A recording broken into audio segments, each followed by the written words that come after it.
17 के पहले तो जो एक पोषाहार था ना, इसका वितरण कौन करता था?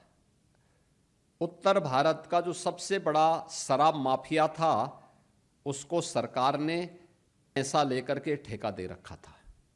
जो सबसे बड़ा शराब माफिया है वह महिला और बाल विकास विभाग में भी घुसा हुआ है। मैं गारंटी के साथ कह सकता हूं, एक भी आंगनवाड़ी कार्यकर्त्री ने और एक भी आंगनवाड़ी सहायिका ने न सिफारिश करवाई होगी, न किसी को पैसा दिया होगा।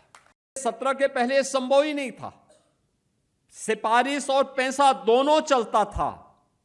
फेस रिकॉग्निशन सिस्टम में 1,56,00,000 लाभार्थी प्रतिमाह अनुपूरक पोषाहार उन्हें वितरण कराया जा रहा है और एसपी बेस्ड अनुपूरक पोषाहार देने वाला देश का पहला राज्य उत्तर प्रदेश है।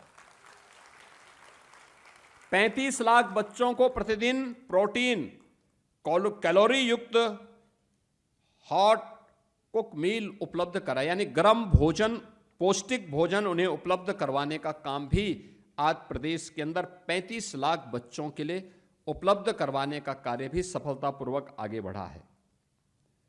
और अगर आज को देखना है, जो एक कार्य, जो आप उपलब्धि की बात कर रहे थे,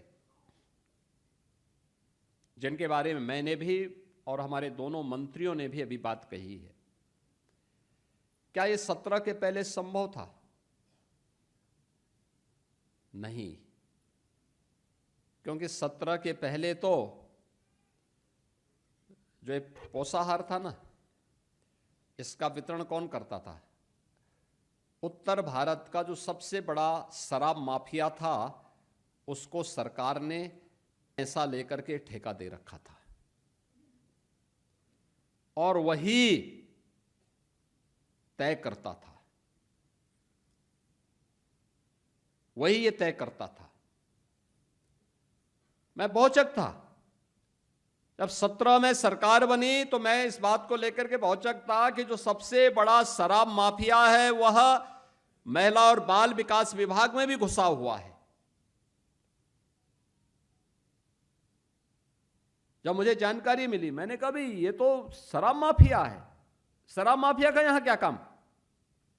लेकिन नहीं, सब काम वही करता था, रेसिपी वो तय करता था, कहीं पहुंचता था, कहीं नहीं पहुंचता था। इतना खराब गुणवत्ता देखने को मिलती थी कि खाने की स्थिति नहीं होती थी किसी की, और इसीलिए तो यूपी बीमारू था। ये बीमारूपन का जब बचपन ही कुपोषित हो तो राज्य को तो बीमारू होना ही होना था। ये पाप कौन करता था? ये लोग, वही पाप करने वाले लोग हैं जो जाति के नाम पे समाज को बांट करके समाज की सुरक्षा में भी सेंध लगाने का काम करते हैं और बच्चों और कुपोषित माताओं की पोषाहार पर भी डकैती डालने का काम करते थे। ये वही लोग हैं जो आज नाराबाजी करके अव्यवस्था पैदा करते हैं।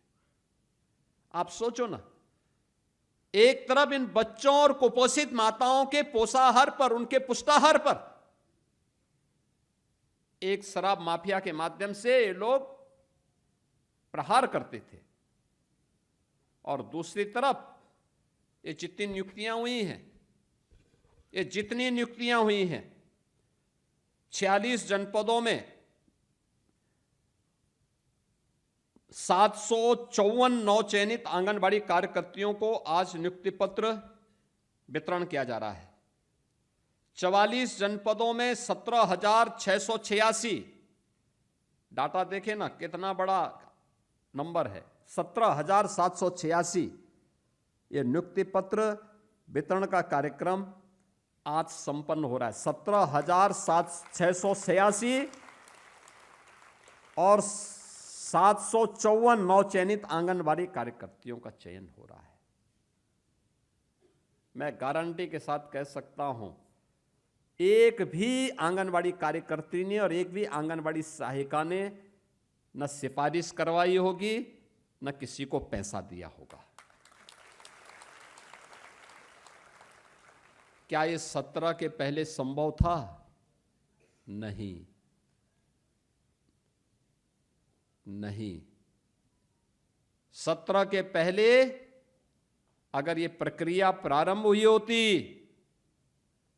तो आप में से एक का भी चयन नहीं होता। मैं गारंटी के साथ कह सकता हूं, क्योंकि आप काम करने वाले हैं तो पैसा नहीं देते, सिफारिश नहीं करवा सकते थे।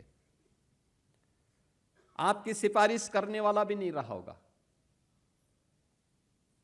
इसलिए 17 के पहले संभव ही नहीं था। सिफारिश और पैसा दोनों चलता था, यानी पर्ची भी और खर्ची भी। और तब ये लोग प्रदेश के के साथ सौदेबाजी करते थे। वीके न्यूज, राष्ट्र के नाम।